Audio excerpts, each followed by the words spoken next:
Bueno, empezamos. Primero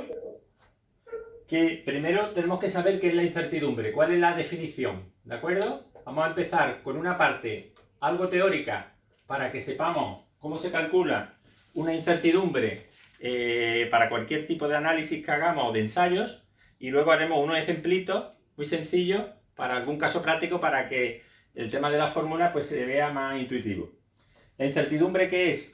Pues es un parámetro que tenemos asociado al resultado de una medición.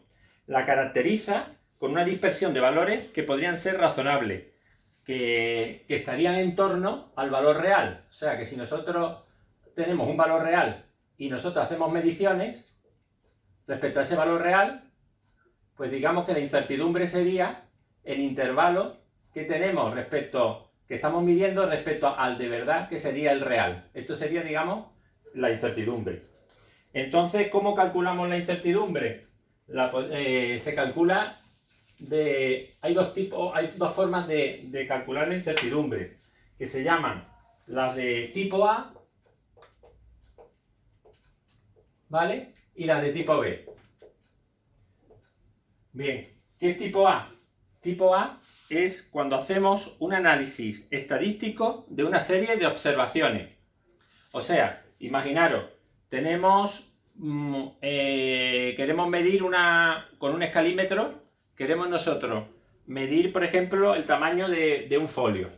Pues entonces vamos a suponer que realizamos 20 medidas sobre el tamaño del folio y la anotamos. Entonces, si tenemos un número de observaciones muy elevado, mucho más de 10 observaciones, pues podemos hacer un análisis estadístico de esas 20 medidas que hemos realizado, porque tenemos muchas observaciones. ¿Qué haríamos? Pues haríamos un análisis estadístico sencillo y esto se llamaría tipo A. Luego, ¿en qué se basa el tipo B? El tipo B se basa, por ejemplo, en que nosotros rompemos 3 probetas, ¿de acuerdo? Y ahí calculamos, por ejemplo, la resistencia a compresión de esas 3 probetas. ¿Qué pasa? Que no estamos rompiendo más de 10 probetas, estamos rompiendo solo 3.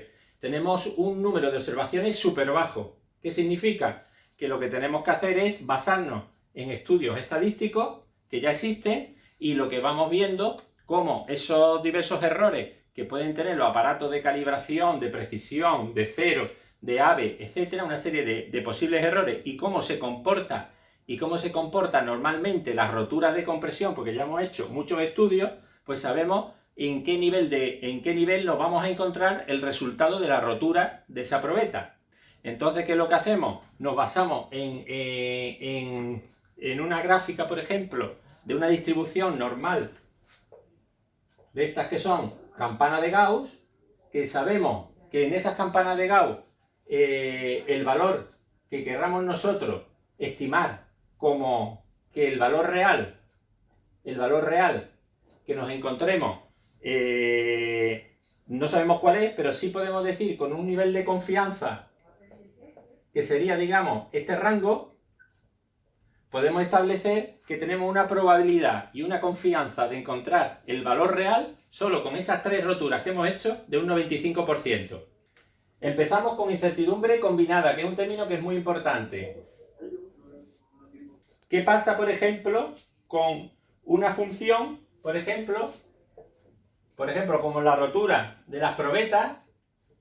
Tenemos que tener en cuenta al menos 2 variables, ¿de acuerdo? Cuando rompemos una probeta, que es, digamos, es una presión, digamos, una fuerza partido por una superficie, ¿vale? Nos dan unos kilos, centímetro cuadrado, o bien kilonewton, milímetro cuadrado, las unidades.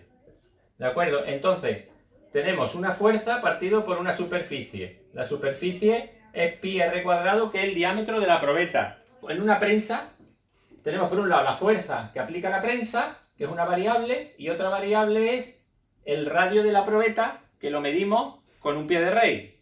¿De acuerdo? O lo medimos, por ejemplo, también, si queréis, o con un escalímetro. ¿De acuerdo? ¿Qué pasa cuando tenemos 2 variables? Pues necesitamos hallar una incertidumbre combinada que estará en función de más de una variable, porque si no, no sería combinada. Si tenemos dos, podemos tener más variables en otros casos que midamos otras cosas. Y ahora vamos a ver lo que es la incertidumbre expandida, que se representa por U sin letra. Esta sería la expandida. ¿Para qué sirve la expandida y en qué consiste? La expandida define un intervalo a una medición donde se espera encontrar el valor de mesurando con un nivel de confianza en porcentaje. Es decir, que la U es igual a un factor de cobertura o de confianza multiplicado por la incertidumbre combinada. Es decir, yo quiero decirme en función de la que acabamos de hallar de la incertidumbre combinada, pues yo digo, si K, imaginaros que K le doy valores de 2 o K le doy valor de 3 o le doy valor intermedio, esto es una función de probabilidad que la vamos a ver después, que cuando K es igual a 2 garantiza que el 95% de los resultados están dentro de la campana, están dentro de la probabilidad de encontrar el valor real. ¿De acuerdo?